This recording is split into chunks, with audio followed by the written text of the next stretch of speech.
Hey everyone, here's video 2, or should we say podcast number 2.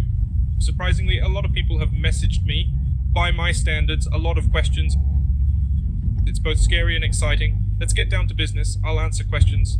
You need to understand, I'm not omnipotent, I don't know everything, so I won't be able to answer all questions. But maybe someone will come in handy in the comments. Alright, let's proceed. Some info about the car radio. On a Peugeot 308, someone really wants to install CarPlay. Is this possible for a 2015 model? So here's the situation. It is doable, but you need to install an additional unit. Honestly, I don't remember the details. I had been looking into it, but dropped it when I found out how much it costs. I stopped being interested. It was something like $200, $300 US. To be honest, for me, that's just too much. Hopefully something will change or something. There's an additional gadget built in there, but let's refer to it as in this head, in this brain. After that, it will work. Well, CarPlay over there. I don't exactly remember the name. Although technically, but the essence is, if you want, yeah, it costs around $200, $300. With that, you can have this whole system working in a 2015 model car. For me, it's a bit pricey. There are also interesting options from Chinese radios, but they have their interesting nuances too. They cost an acceptable amount, have good processors and plenty of RAM to ensure speed and efficiency. A good quality one would probably be around $300. There are cheaper ones, but they have less RAM, weaker processors. It may start lagging, the screen is worse. To have a well-functioning, good quality one, it will be around $300, even possibly $350. If that's not too pricey for you, then go ahead. The second point that concerns me a bit is, for these Chinese head units, specifically for the 308 Peugeot, I'll point out that everything is tied to this unit. That is, all errors or non-errors are all displayed on this screen. The climate control system, in the cabin, everything is tied to the touchscreen, and I'm not sure how well it all works. One thing when they install it on some Lada Vesta, for example. When the multimedia function is merely a basic multimedia function, where you can watch videos, music, navigator, these all issues, that's one thing. Entirely different in the 308 Peugeot, where this head serves turns the panel around. How does it work? Does it work well, without glitches, with glitches? Information just isn't available. There are minimal reviews. Someone bought it, but I don't know directly. The information is minimal. So I also gave up this idea. And in total, for the fact of CarPlay for $200, I don't know. So the gearbox handle is metallic. Well, in short, there is such a problem. Like a problem, nuances, namely on one side, Peugeot did a great job. They're handsome, they used good materials, everything they did was of high quality, everything is high quality, everything is splendid, it's hard to fault them, that's tough, that's from one side. From another side, this gear shift knob, it's made, as far as I understand, mostly likely of stainless steel. And there's not just a couple of grams of steel there, they didn't spare it, it's such a big monolithic piece. What we have, in fact, we had some frosts in Belarus recently, hit -17 touching this handle. It's completely impossible, it's just icy. It really burns with the cold during the heat. On the other hand, when there was heat there under, Lord, 38. It's the same situation. Until you cool down the cabin a bit, you can't do anything. It's really uncomfortable. Touching it, it's either cold or hot.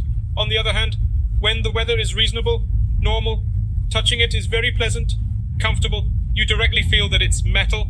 It cools your hands so pleasantly. That's the point of the question. What to do with it? I don't know what to do with it. I saw there are slightly different knobs for the gearbox. But first of all, they, as far as I understand, were installed well in either basic configurations or in old cars, let's call it that. If I understood correctly. The second question, yes. You can buy used without any problems, but I haven't seen the knob itself, although most likely you can find it. But it costs a bit of money, not cheap at all. So I don't even know, in terms of how it changes, I don't know, I haven't changed it.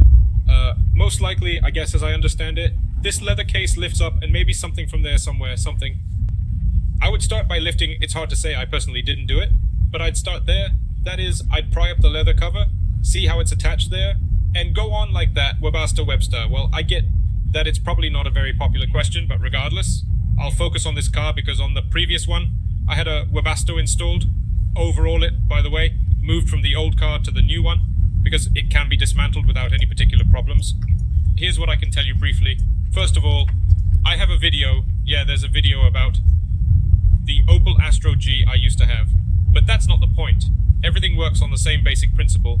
If, to put it shortly, mobile phone, you called the car dismissed you, well, it dismissed you, that is.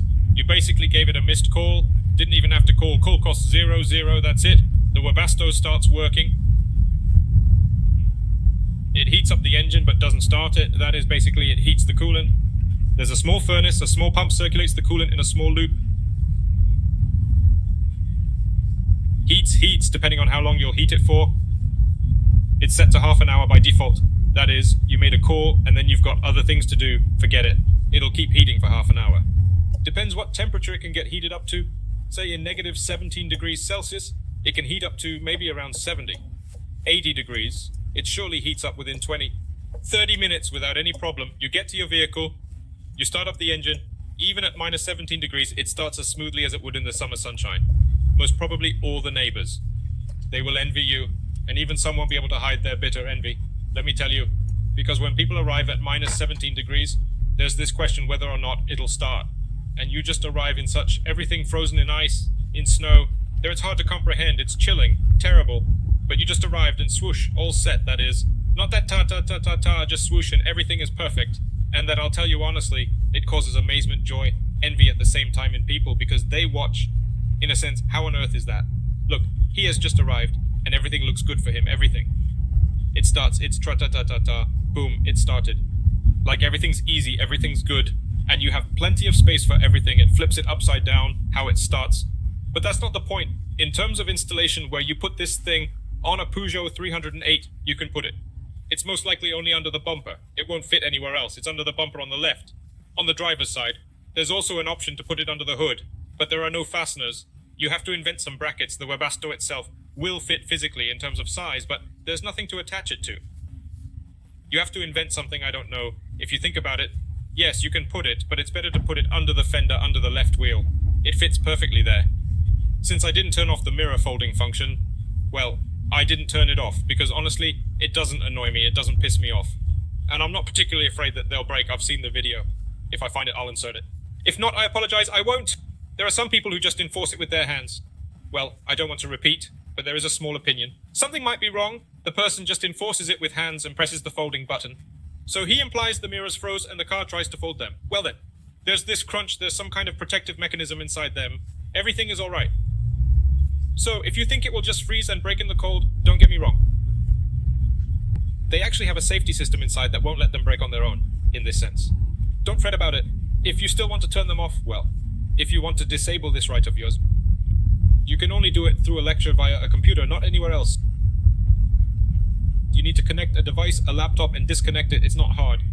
And it costs pennies. Well, pennies depending on where you go and the greed of the maestro. Some people will do it for a bottle. If you go to a service, they'll rip you off, I don't know, $20, $30, $40. Some people are greedy, so I'm going to do a detailed review of the navigation system. I have plans to do a complete review of the multimedia system, that is, what this head unit can and can't do. When I bought the car, there wasn't much information.